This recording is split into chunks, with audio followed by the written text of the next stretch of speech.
Comics Coast to Coast is brought to you by patrons like you. If you'd like to help the show out, head on over to patreon.com/comicsc2c and show us a little bit of your love. Your sweet, sweet love. I mean, like $1 worth of love. And we'll take that love and hug it and squeeze it and make it do podcast things that you'll enjoy. So come on, see what happens. This is Comics Coast to Coast.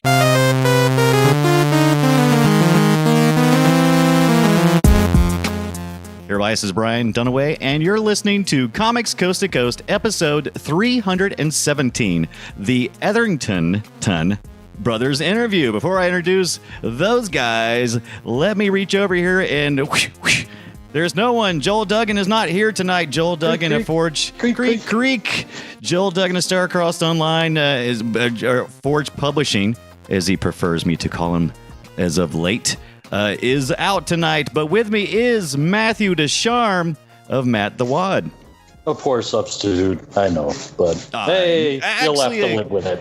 It's not a substitute. You're here all the time. It'd be like saying there's no lettuce on our burger, right? Yeah. Is Joel the lettuce or the tomato?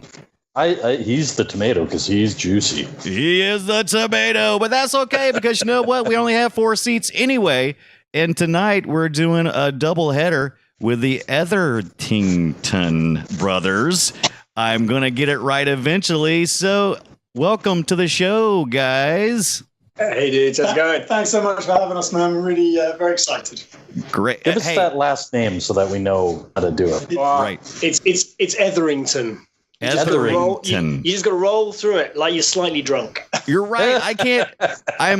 We're from America, at least I am, and I can't bring my mouth back far enough to complete the Etherington. Oh, I thought you were about to say you're from America, so you're always slightly drunk. That's what. That too. We were talking about mumble rap pre-show. It was a good conversation. I wish you had been there. Anyway, welcome to the show, Robin and Lorenzo. Thank you for your time and staying up late for the show, because you guys are over in the UK and I'm in the US, and that makes it very, very late there. Midnight, right?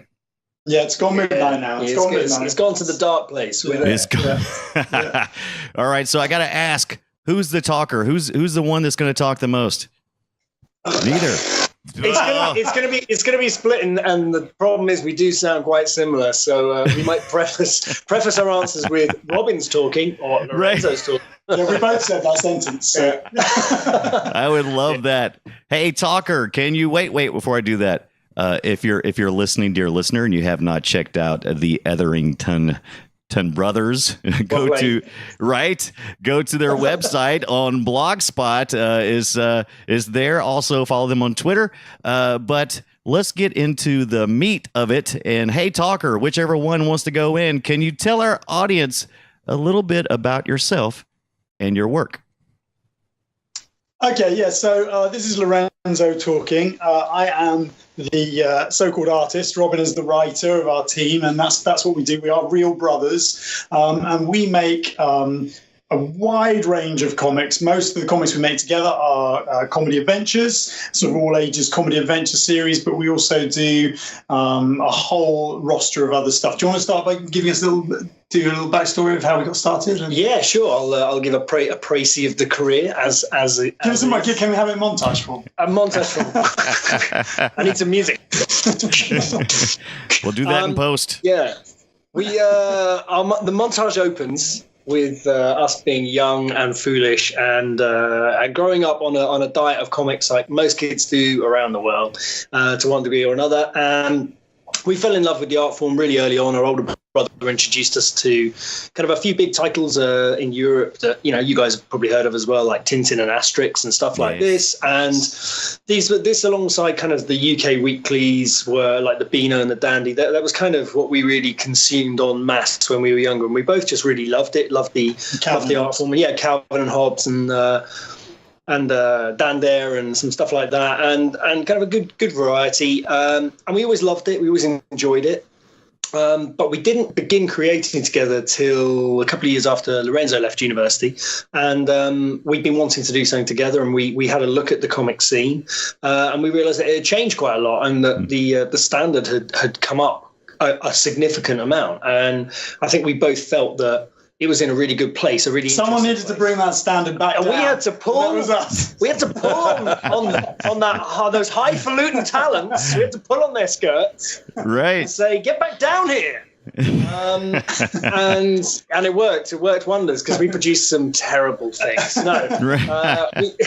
We got to making, and we started making a bi-monthly 22-page black and white comic. And we were doing it just for ourselves. And the intention was, could we train ourselves? Basically, that was it. Could we, kick the stabilizers off the bike and get to work and see if we could actually build something that, if anybody came along and wanted to talk to us about our work or potentially working on something else, we could prove that we could do it. We could really, deliver pages and deliver them to time and do it consistently over a number of years. So I think we were working about 3.5 years on that series. 3 years. And then we did some colour work on a little short story. And off the back of that work, we sort of started having a few conversations with some people, and then we got approached, and Lorenzo was approached to start working on the DreamWorks magazine, weren't you? Yeah, so I did. I then drew comics based on sort of DreamWorks movies for about 6 months, like Madagascar and Kung Fu Panda and stuff like that. And Robin then joined me working with that publishers, and he started writing Star Wars and Transformers and some of the DreamWorks stuff as well. And we did that for a bit, but we always just wanted to get back to making our own stuff together, which was kind of where our heart was at. It was what we loved, and we had this real mission of these books we wanted to make. And so we were lucky enough that a couple of weekly comics came along in the UK, which wanted to basically make exactly what we wanted to make, which was sort of Asterix, Tintin book length adventures, all ages adventures with sort of, lush artwork and great stories and really fun characters. And so we spent, really since from then, that was about sort of 10 years ago. And we spent the last sort of 10 years making those books together, touring around the world, doing live shows on creativity and teaching kids to be empowered as creators and comic makers themselves. And we've worked on all sorts of other things, like Robin's done screenplays and he's worked on animation. And I've done a lot of book cover and design and concept art and stuff like that. And so nowadays our work is sort of split between making these books together, making separate series on our own. Robin has illustrated novel series and stuff, and also putting a huge amount of content out online, involving loads of tutorials and stuff to help teach artists and creators for free, basically. So that's sort of, in a nutshell, that's our sort of our story so far. Yeah. It's a good story. I tell you what. That's the quickest we've ever told that. Right. Wow. That's intense. So much information to take in and consume. Yeah. I love it. But I'll tell you, it's like a renaissance. I mean, I love what you guys are putting out there. Is very unique to my eyes from the U.S. Oh, thank you. I want to get these in my hands, so I guess I could always head over to Amazon and pick up some of this stuff, or pick it up off Kickstarter. Where would I get some of these great books or some of this great material that you guys are putting out? If I wanted physical copies and I lived in the UK, where would I go? You've hit the main ones available on Amazon or something like that. Then, right. Yeah. Then we will be, every year we'll have 2 Kickstarter campaigns. We're going to have a kind of like a spring and an autumn campaign. And most times during those campaigns, there will be tiers within those, respective campaigns where you'll be able to get backlog, back issues, as it were, and different titles from our series.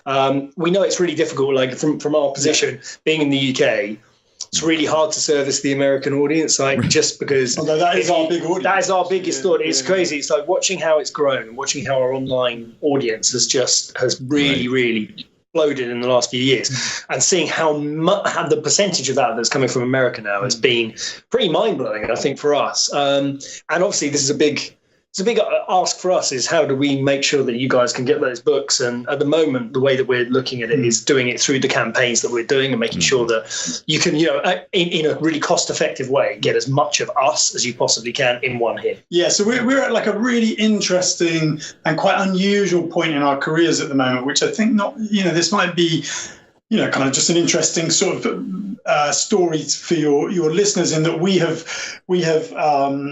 came from being indie and self-published, and we absolutely love the whole process of making our own products, being totally in control of it. We love sort of talking to people and selling and talking about what we do, and so that part of it was never a problem. And we came from there, but then we've worked, really with huge sort of book and magazine and comic publishers for really the best part of 10 or 12 years.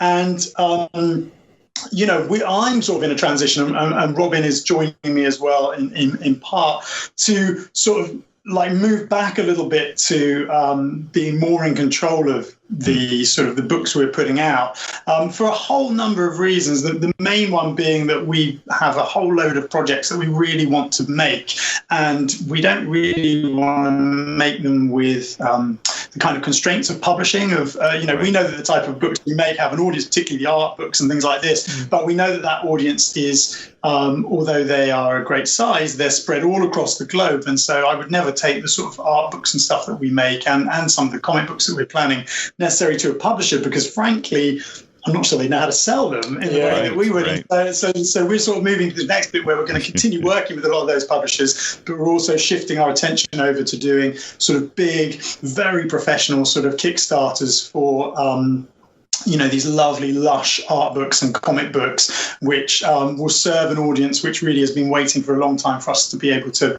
give them those products, basically. So it's kind of a sort of unusual balance that we sort of straddle both worlds, kind of out of choice, and that's really fun, that we can work on projects personally for ourselves, which we know there's a certain audience for, and we can work other projects into publishers and sort of pick and choose which things we want to retain control of and which things we want to I think it's kind of a really good example of the exact position that the globally everyone is in now.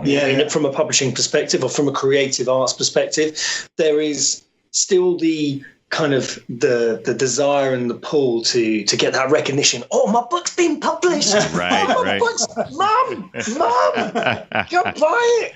Get Gran out there. But and everybody has it. We all have it. We inherently, the ego stroke of seeing your book in a bookshop is a very powerful thing. It really is. But it's not real. It's it's a really hard thing to understand that it is not. It's not the same thing as making something that you works. Like you can hand a perfect product to a publisher, and they can literally not know what to do with it. And you're sitting in the room with them, and you're going, "I guarantee this book's got an audience. It's got an audience. We know it's got an audience because we're out all the time meeting these people." Yeah. It's got an audience in it. I would tell you what they would do. 100,000 people. It might only be 25,000 people, but it's 25,000 people. Yeah. And they look at you like you've literally defecated on their car. Right. These kind of books do well in the U.S. in a smaller digest format, compiled and sold in grocery stores. Definitely. That's it. And the thing is, like, we're very lucky. We've had a career where we've really got to make exactly the books we've wanted to make, and we've worked with some fantastic publishers who have been really sort of accommodating to our ridiculous tastes. Oh, immensely. But as we've got older and we've sort of wanted to do more and more, and wanted to sort of not filter kind of what we do. We're selfish in not really wanting to change the thing at all. It is, and then we've, and as the internet has changed and sites like Kickstarter have become so viable, and the ability to grow a true audience of true fans has become very, very easy. We've seen just in the short span of our sort of 10, 12 years of doing this professionally, and the whole landscape's changed, and so we're really excited about sort of taking advantage of that to make the kind of books that nobody could have made really 15, 20 years ago at all. And even 10 years ago, people wouldn't have tried. And now everybody's making these books where you're like, this book is like unfiltered, the artist and the writer's complete vision, and it's completely sincere, and it's absolutely what they love, and it's really exciting, and it's quite often incredibly original. A lot of the stuff I see that I love out there that's coming out, has all of those ingredients. And the really great thing is that the audience is there for this stuff, and they love it. And actually, the more independent you are, and the more sort of unfiltered that artistic vision is, the better people seem to like it. And so it's, I think for creators right now, this is like an incredible kind of black swan moment in publishing, where it's just you can really do exactly what you want and have financial success with it if you make the effort to build the followers and give them great content and all that bit of work that's involved as well. So it's really exciting, and we're kind of like so fired up about what we've got coming and what we've done so far. And it's always scary as well, It's that's the fun, though, isn't it? Yeah, you gotta. Sometimes you gotta put your hand up and go, you know what? You roll that big dice. It's time for time to make the change. And we've been lucky enough. We've met some fantastic creators over the years, and we've been on the con scene in the UK, which is much smaller than the American convention scene, but there's a lot of conventions over here, and there seems to be you can fit all of our conventions into one into one hall. There'd still be so much San Diego. You could squeeze the whole country into one hall. Right.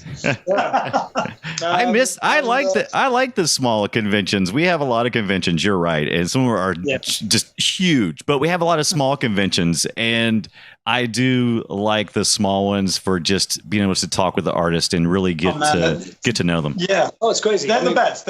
We always talk to people about the live side of it, because it's a big part of it. And that's across all publishing now. If you're making something, you're going to be on the road, because that's what there's no marketing budgets anymore or anything like that. So you've got to be out there meeting your audience. But we absolutely love them, because we said there's no other real art form which is comparable. I mean, you can't really get it with. It's hard to get it with writers. You might get some crime conventions or whatever. You might have some a gathering of authors in one place. You can't get it with musicians. You can't get it with actors. Like this. Not where you. This this uniform place where it's literally they're sitting on the other side of a table. They can't get away even if they wanted to.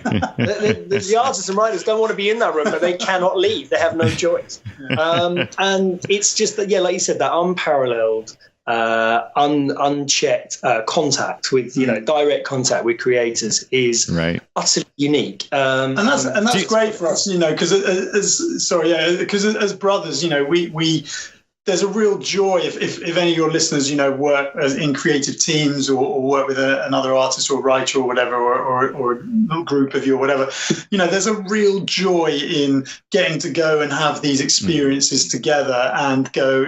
We've been lucky enough to go all around the world doing some of our live shows, and we've also toured loads, obviously, in the UK, and being there with your brother, sitting behind the table, having the laughs, meeting people, meeting old friends and new people, and just doing it all together. It's like it's a hugely those terrible shows with 3 pizzas 3 nights in a row. We shouldn't have done it. We shouldn't have done it. You take the good for that. You see, I class that as a fantastic show. That's a win. Yeah, just that 2 beers too many. Right. Do you ever get too much of the fans? Because I know you like Bill Watterson. You talked about Calvin and Hobbes earlier, but he's kind of recluse. He would kind be like, of. Did you say kind of? He's a little bit reclusive. He's not into the scene. He's gone bush, man. He ghosted the world. He ghosted the world. He went. He really did. Before Bigfoot was cool. I mean, he is the invisible man, but I understand it. When you look at his career, isn't it? So when you look at his career and you look at how he started, what he wanted from his work when he started, all of his dealings with United? What's United Feet Syndicate? Yeah. All of his dealings with them, all of the trouble he had retaining copyright control, all of the trouble he had retaining merchandise control. I am unsurprised that when he finished, he just went. And I get it. I mean, do you know what I think? I mean, a lot. As an artist, like most artists I have ever met, almost every artist I've ever met, are expressing, and writers and musicians and everybody, are expressing something through their art that they find it difficult to express in other ways. Okay, that is really what I think art is for. It's for releasing stuff you're feeling, stuff you're thinking about, whatever stuff you care about, in a way which feels more natural to you than just communicating it in the standard conversational way. And so actually a lot of artists you meet, like, they don't want to have to talk about it with people. They don't want to have to put it into words, because I think a lot of them aren't necessarily that comfortable with that, and also quite often they feel like they do it better through their art. And so, right. It's never surprising to me when artists aren't keen on the bit of it. And actually, when we started out, and I'm sure a lot of, if you've got any indie creators that listen to this podcast, when you're starting out, you run yourself so ragged trying to do this thing for the first time that you've never done before, and it's so much work. And I remember feeling, very early on when we started our first few shows, I've done all this work. We turn up at a convention or whatever with our comics we've made. I'm like, what? And now we've got to sell it as well. It's like, no, I've done my bit, and now they come and buy it. And I think, like, what we found and what I learned through Robin and watching how much Robin enjoyed that part of the process of introducing people to something that you care so much about, and seeing the ease with which Robin always talked about it. I came to love that just as much as he did, because actually, if you've made something that you really love and you really believe in, introducing it to somebody and talking to them about it, if you don't have selling as your agenda, if you just are wanting to share it with them, is the easiest thing in the world. In fact, it's impossible not to fill that conversation with passion and excitement and enthusiasm, because just talking about this thing you love, even if it's been a slog to make it, it just comes out. And so I think, when part of doing the shows is that we get to meet people and share our love of what we get to do and of comics with them, and they share it back, and it's never boring. It's never the same twice, and it's building this unbelievably lovely family of people who are both fans of your work and just fans of comics in general, and people that you would never meet otherwise. And so, no, I mean, I never get tired of it. I can't imagine getting tired of it, because it's such a contrast to the day-to-day life of working as a comic creator, where you're usually in solitude making stories and art on your own for a great number of hours. And fundamentally, they leave our table with a lighter wallet. No, okay. I'm not saying we pick their pockets, but sometimes it is literally like we've Robin Hooded them. Yeah. Right. I gotta ask. Distracting. They're grateful. They're grateful, but they really are. There was a poorer. Right. Matt, you had a question. Go ahead. Yeah, I do, actually, because I think this is a sticking point for a lot of artists, because like you said, as artists, we're all very comfortable with making the work, but then it can be really tricky to do the marketing side of it. So what I want to ask is, was there a particular realization that you had, like a flick of the switch moment where you said, oh, okay, this is the key to it? Or was it more like you just kind of got used to it? Well, it was a bit of both, actually. I mean, I have a lot of live performance background. I've been a musician for about 10 years. And when Lorenzo and I kind of started working together, being on stage and talking to people I didn't know and all that sort of stuff, that was fine. I was cool with that. But we realized that, you don't have many options when you start off totally indie. I mean, you can try and sell it through a website. I mean, you can try and sell, we're going back in time here. We're going back to 2000. But I think it still applies. It still applies, doesn't it? It's like your options are nothing. Maybe you can get some comics into a local comic book shop if you've got a contact. Maybe you can sell some to your family. Maybe you can go into the office and follow the post guy around and sell them when he sells a sandwich, sell him a comic. I mean, I'm talking from the heart here. This is what I did. I physically did these things. And you sold to the post guy? I sold to the post guy. I sold to everybody. I used to go into my then girlfriend, now wife's office, and she worked in an advertising company, and I just went to the art department. I went, "Hey guys, art," and they were like, "What do you mean art?" And then I'd stay in there, have some chats, and I'd sell like 20, 30, 40 comics. Nice. And walk out again. And I mean, so all that kind of stuff for me, it was a laugh. I was young, I was dumb, and I was enjoying it. I fundamentally felt that we had something that was actually pretty good. It wasn't. But at the time, it had the potential. And that counts. That's enough. It was the best that we could make at the time. Yeah. And you know, and we were pushing ourselves and we were pushing it. And we both knew that it was going to get better because every issue was getting better, but it didn't matter because I was telling everyone it was the best thing ever. So, and enjoy your sandwich. And so so a bit of it was that we had to do it. We'd make comics and we'd book ourselves into shows when we hadn't actually made the thing for the show that we were going to telling people we were going to sell at the show. Self-imposed deadline. And once those are the worst. Yeah. And then we bought the supplies, the paper and the inks and everything. We were printing these things, so we were out of pocket a bit. And so we knew, okay, right, we've got to recoup this money. So we paid for a table, which we couldn't afford. We paid for a comic, which we couldn't afford. Feverish capitalism. And so we would rock up and we just had to get to it. And I remember to begin with, I found it much easier. But Lorenzo, he warmed to it. And then we realised that I think it was just exhausted. Yeah, it was, it's a lot like anybody listening who has walked the indie trail themselves will know that those early years, the number of hours you put in are just ungodly. You're doing it whenever you can but partly because you don't want to do anything else. That's what you want to do. But also because your processes are a bit rubbish.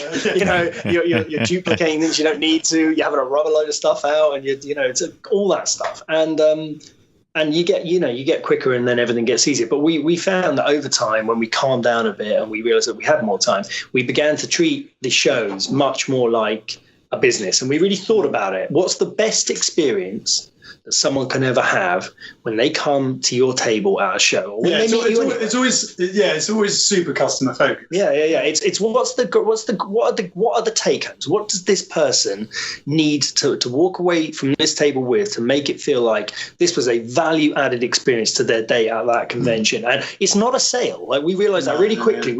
When we stopped caring that every person had bought a comic, then everything started to get better, and we were like, no, it's just about enriching their walk around this hall. Like if they stand with us and they get an insight into any part of the creative process, and a bit of entertainment. Yeah, some entertainment. Way, doesn't it? Being two brothers is very easy. We've got what a great way to flip the mindset. That's well, yeah. I mean, it's all these little tennis match. And we do this, and we also began to realize that different people wanted to be sold to in a different way, because most people actually at a comic convention want to be sold to. They want to buy stuff, and certainly I don't know what it's like in the US at the moment, but the UK is having a bit of a renaissance, and our comic conventions, people are turning up and they want to buy stuff. I mean, they really want to buy, and they don't care if they've never heard of it before. They're looking for the new, they're looking for the interest, they're looking for different stuff, and they're going to challenge themselves, and they're going to try different things. That's different. Sorry to say, over here, most people go to conventions, they just want what's already popular. Yeah. There's not a whole lot of experimental. But then you've got the industry. You see, I think that's where the UK benefits is that no industry. We have no industry. You're talking to 10% of the entire industry. No, that's not true. I don't claim that. 5%, 1%. No, it's that simple thing. If you've got two massive, maybe if you just go for the top tier, you've got two massive established publishing houses in comics, and then you've got the second tier, which is monstrously big, Right. And even if some of those comics maybe don't sell more than 5,000 issues a month or whatever, that would be impeccable numbers in the UK. Can I just jump in and just to answer the question of or to sort of Was I getting off something?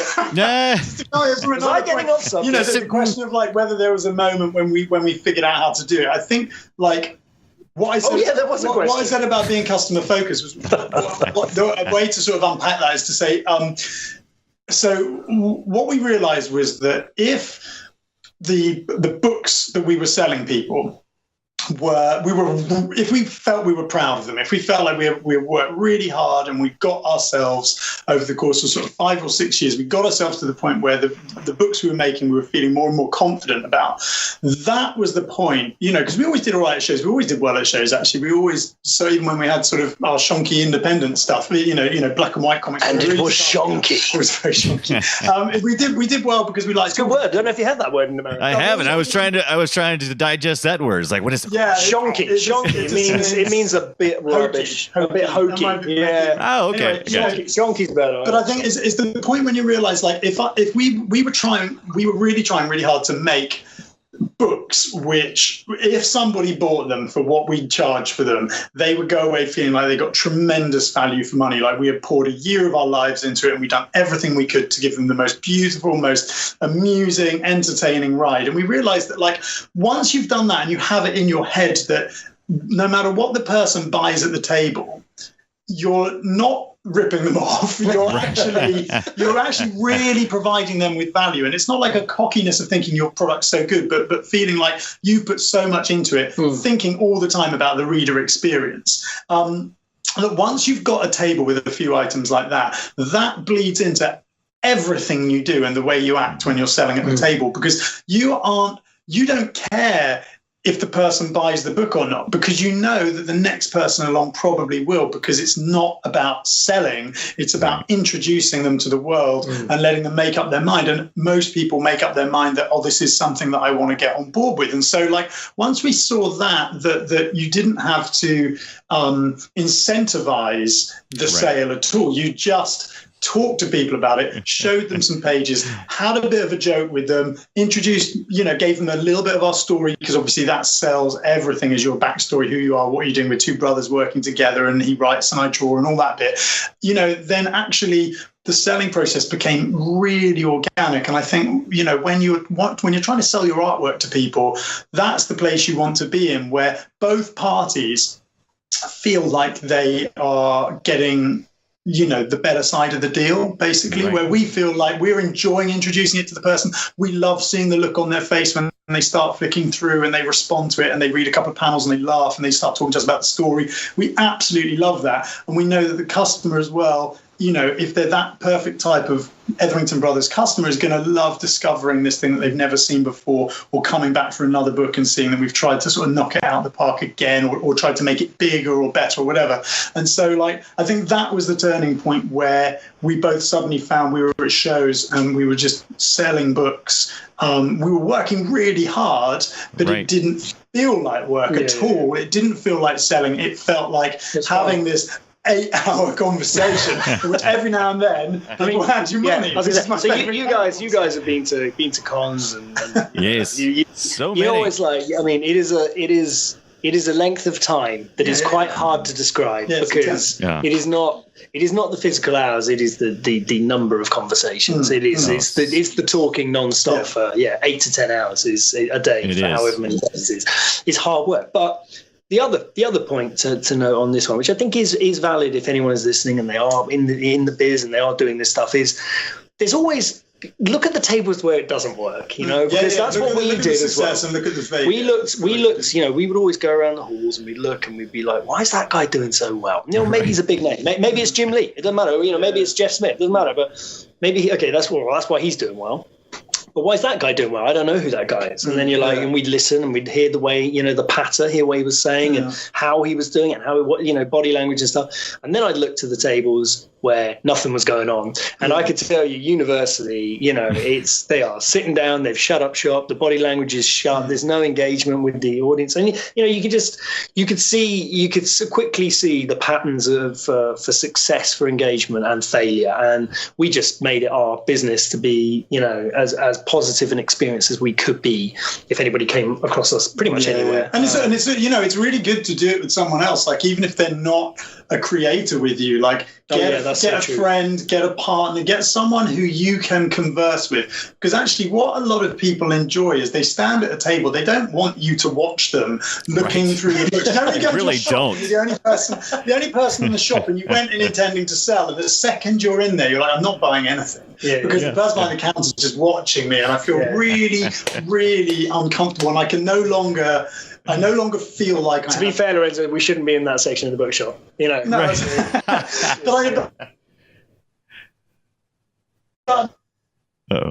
I think purchasing is all about feeling like you have choice. Okay, and that you are making the choice. And even if you're guided there, you still want to feel like it's your choice. And when you're the only person in the shop, you feel like you don't have any choice. You have to be a customer, and that instantly makes you not want to be one. So I think if someone... We often just start talking to ourselves. Yeah, that's what I'm saying. Like if someone's standing at the table and you're chatting with the person next to you, having a laugh, you pull them in on it, you include them, you laugh at yourself. All this stuff is just all about making somebody feel like they're with a friend, because they are, because you actually genuinely want to enjoy this stranger's company that's come up to chat to you and look at your stuff. And and so that is kind of the way we approach it, is to just have fun and then let the process of selling sort of be the back end of that entertainment and joy.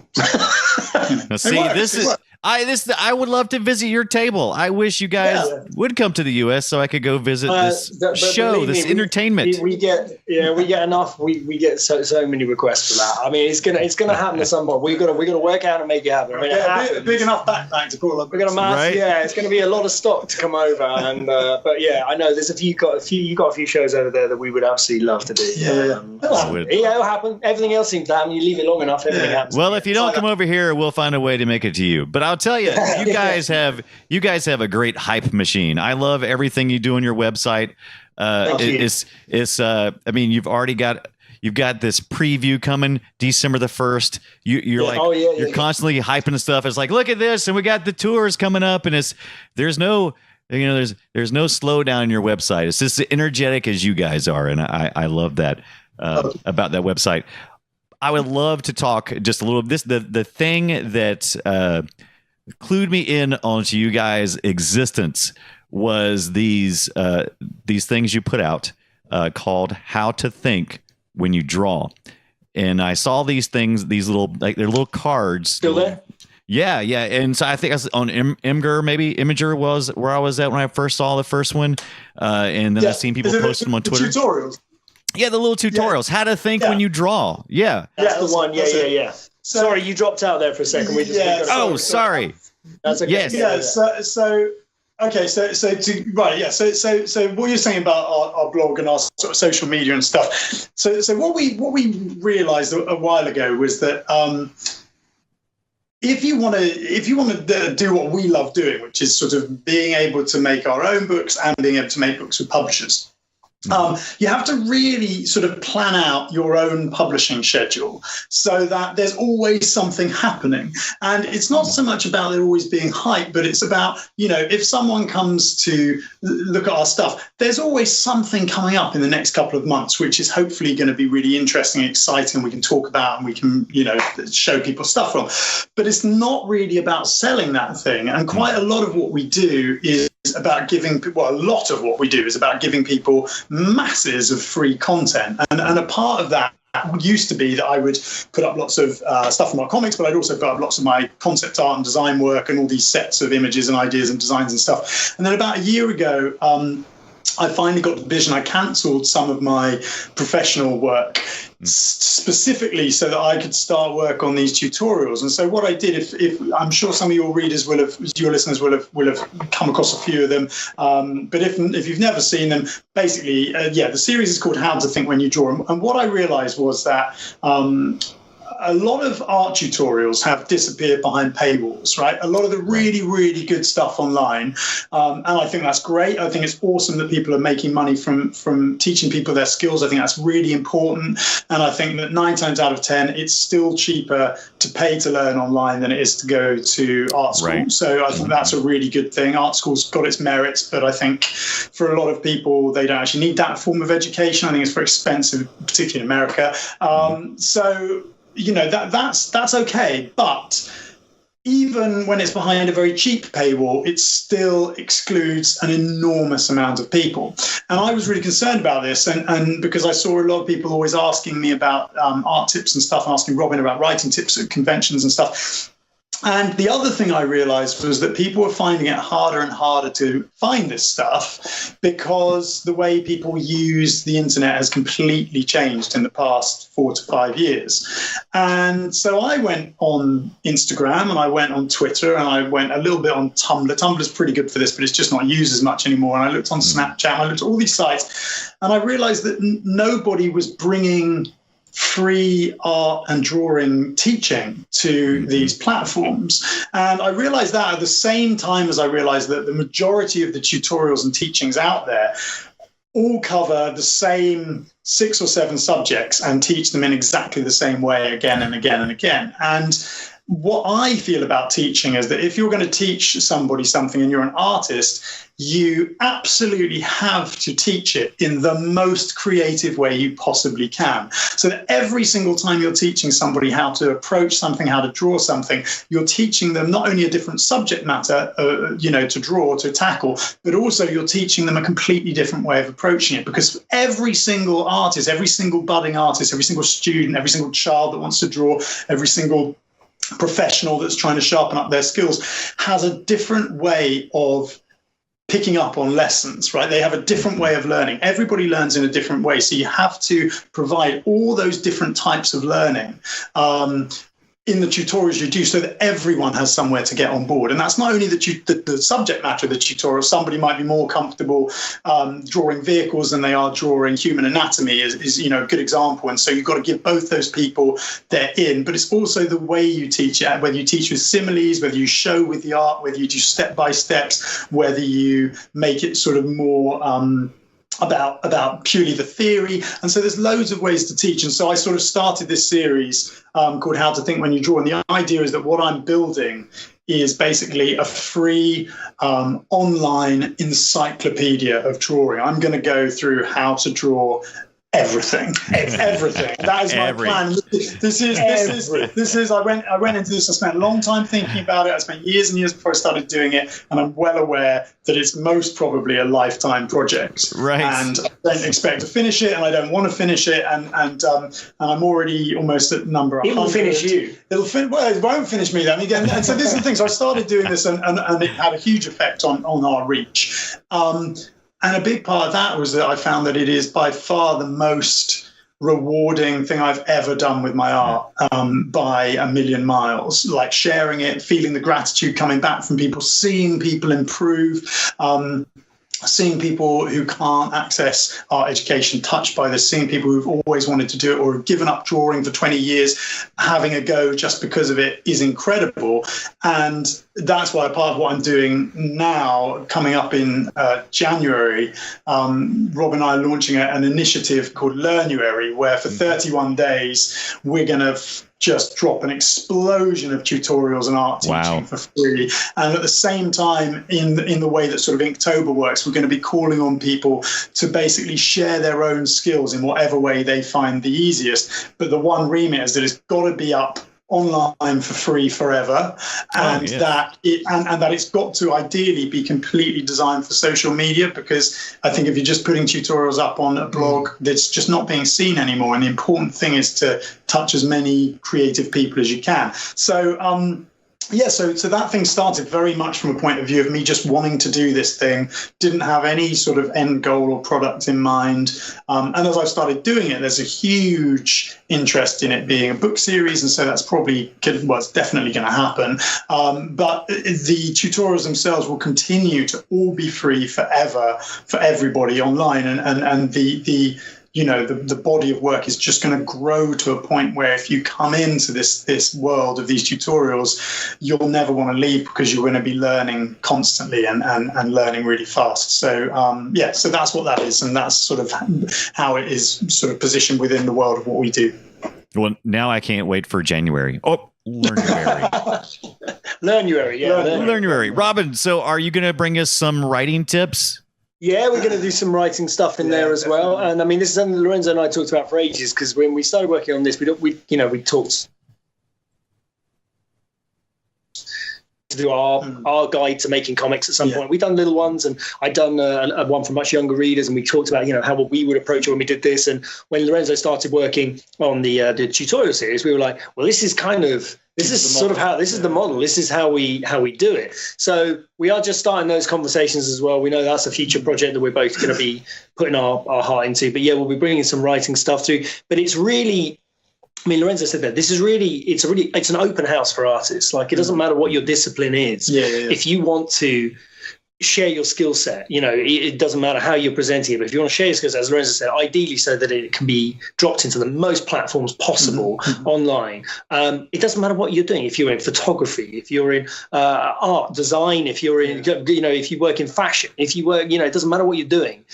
If you have a skill set that you feel like you've picked something up, you've learned something, and it's something you want to pay on to the rest of the community, then we're just going to be encouraging those people to get out there and share. Just making it bite-sized. Like learning is all about mouthfuls. It's not about like shoving a whole chicken in your face. That's what people try and do that. There's time and a place for that, my friend. Yeah, there is a time and a place for that, but only chicken mouth. It's coming. There's only a few of you that can do it. Most other people, they ingest so much information in the day. You can't drop a whole deep lesson on the anatomy of the shoulder muscle on them. You have to sort of approach it in a better way, because what you really want is, we're all vying for people's attention. And I think if you're trying to do something which someone is really going to invest in, which is actually taking an idea and applying it in their own art or their own creativity, then you want it to be almost like a seamless experience where the thing itself is kind of entertaining and they don't even realize they've learnt it. And then the next time they sit down to create,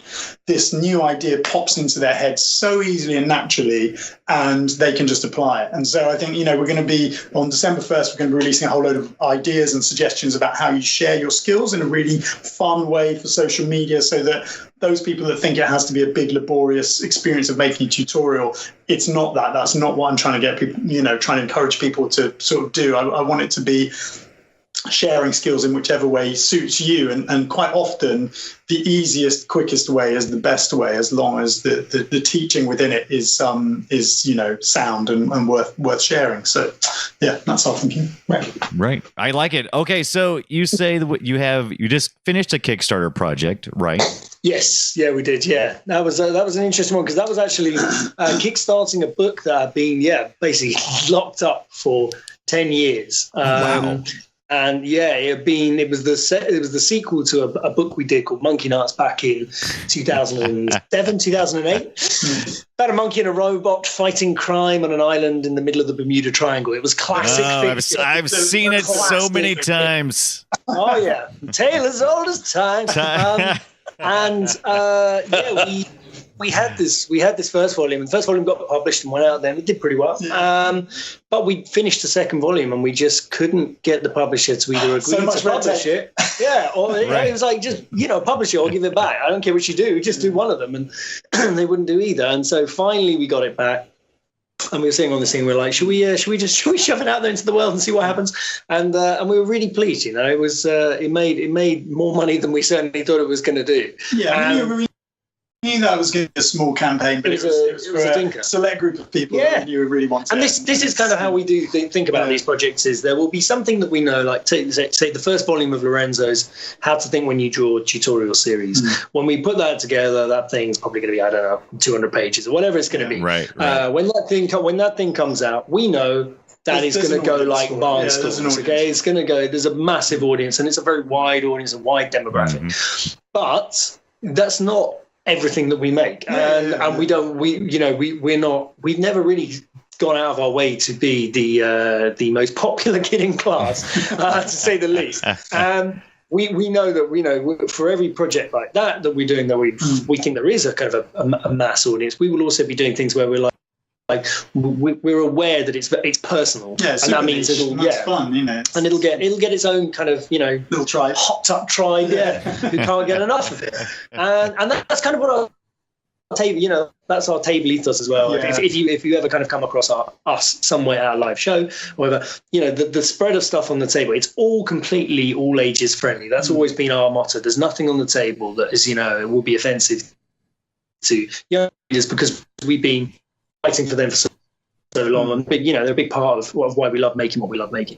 But that said, guys, just like if you're just really into your art, it's great. You've got something for you. If you love your teaching, we've got something for you. It's like we create. If you love badly drawn black and white comics from the mid noughties, we got tons of them.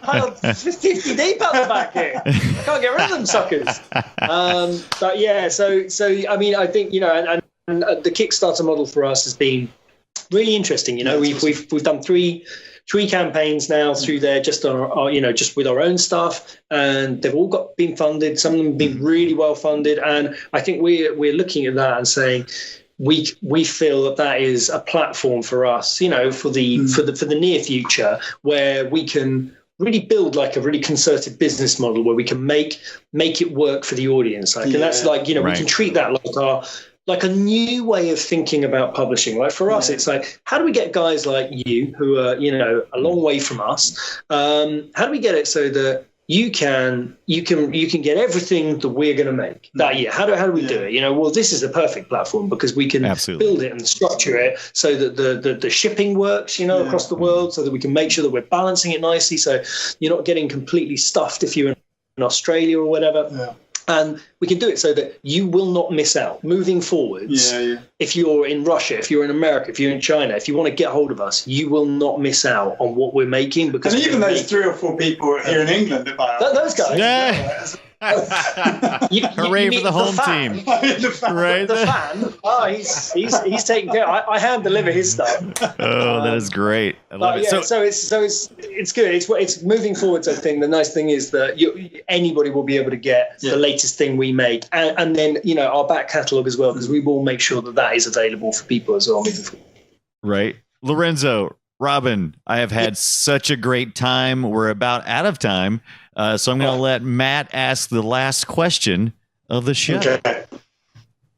Which I think I'll put a little twist on at this time because these guys make that great thing, how to think when you draw. So, guys, who would you like to see make their own version of that? What artist would you like to see make a how to think when you draw a comic strip? Oh, my. So do you want to do a writer and I'll do an artist? Oh wow, writer. Okay. Well, do you want to do a writer, or do you want to do an artist as well? Oh my God, there's a lot of creators there. Bendis, I'd like to see Bendis do one. He's pretty damn fine. He could do one on writing. He could write 1,000,001 things about writing. Mark Miller would be good to see because he's got an interesting take on writing. I don't know. There's do you know what the problem is? It's so many people. I want to see them all. That's the point of what we're doing here.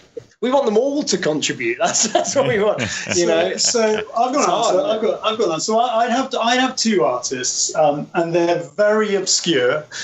So I'm not sure anyone will have heard of them, but I'm going to put them out there anyway. Okay. So the first one is a guy called Lee Elias, who drew some comics in the 40s. He's most famous, I think, really for doing some sort of horror comics in the early 50s, but actually he did a really cool series called The Black Cat in the sort of late 40s, which is not the Marvel Black Cat. It's a different thing. And what he did was he took the sort of the roundedness of the 40s style and married it up to the sort of very clinical, sharp-edged 50s style in a way that nobody else seemed to manage to do. And there's another artist called Ed Cartier, who was a sort of pulp novel illustrator, again from the sort of 50s. And what I would want from those guys is to see the sort of lineage of the influences they had that brought them to draw, because they both draw in a style that's incredibly timeless and which nobody around them was really doing. And it's the same with like Uderzo, who drew Asterix, although there was a lot of that style in Europe by that point. And so it's like what I'm always fascinated by is the guys who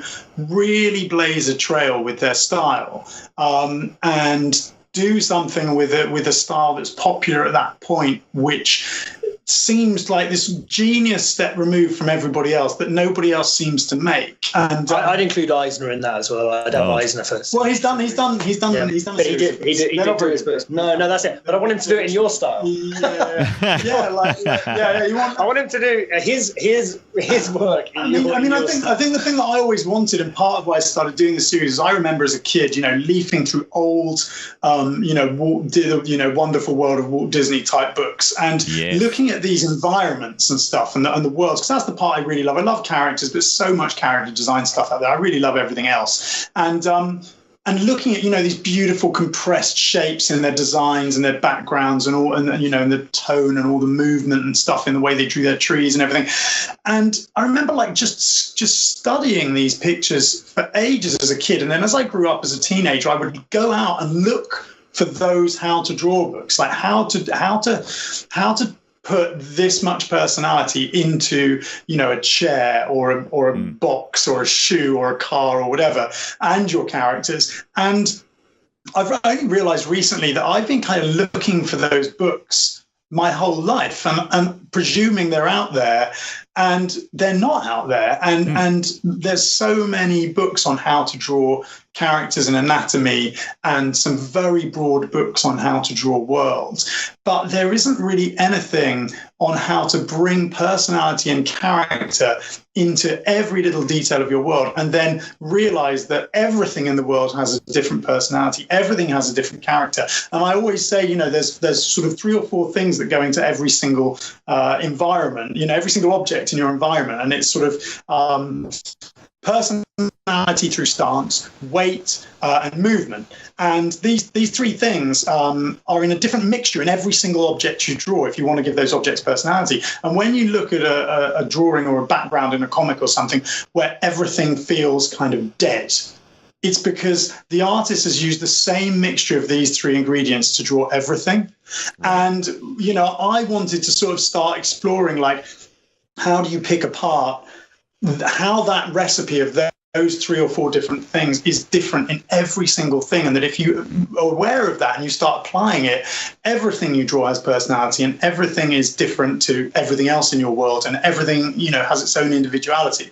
And so, like, that is the book that I always wanted. And I don't know how I wanted to do it. Maybe the guys at Disney, maybe old animators. I don't know. But it's always been missing for me in the sort of library of art books and art teaching.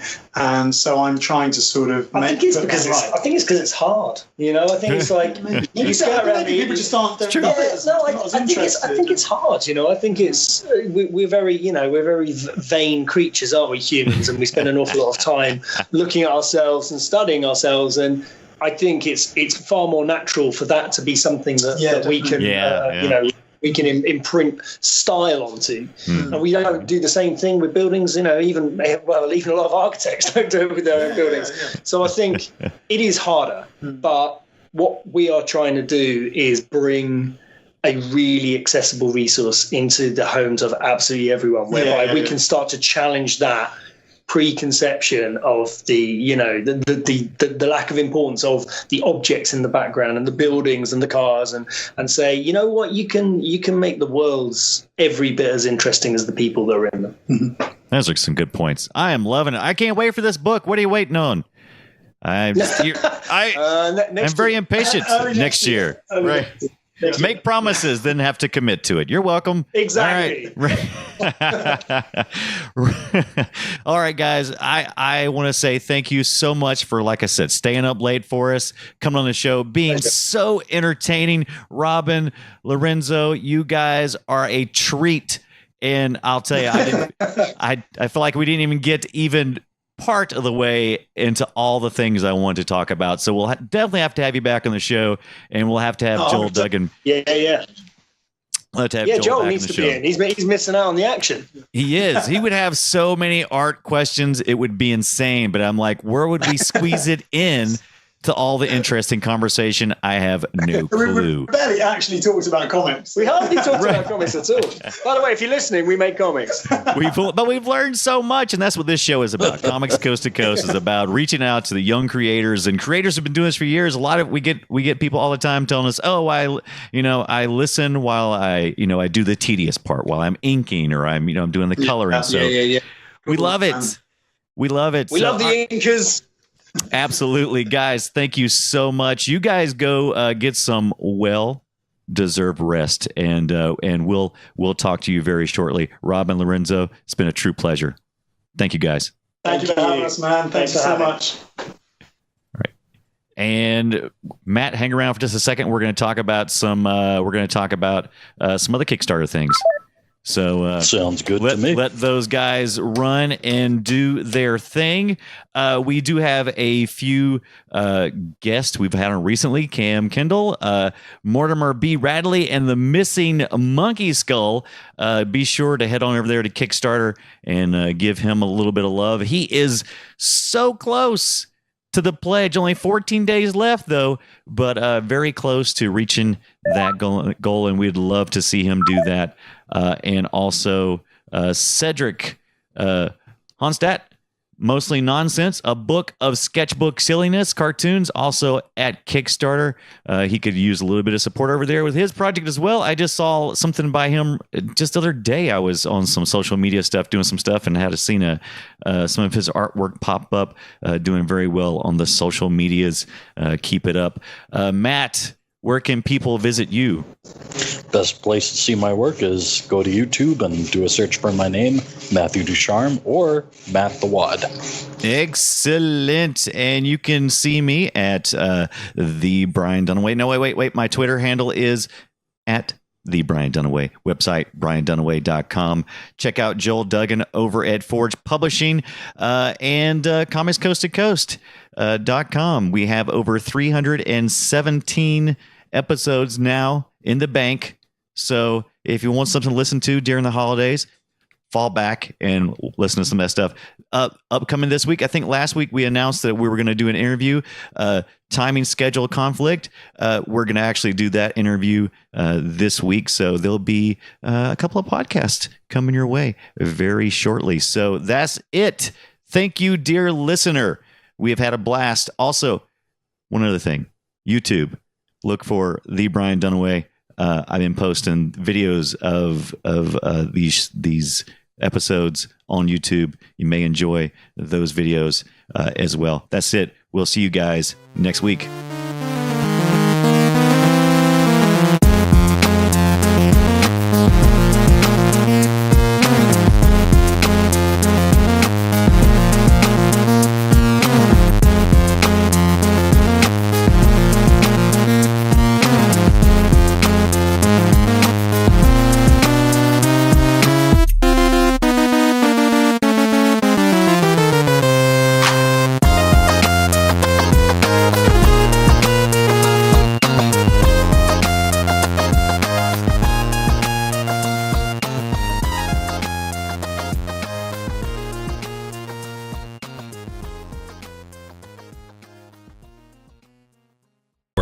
Get more at frogpants.com.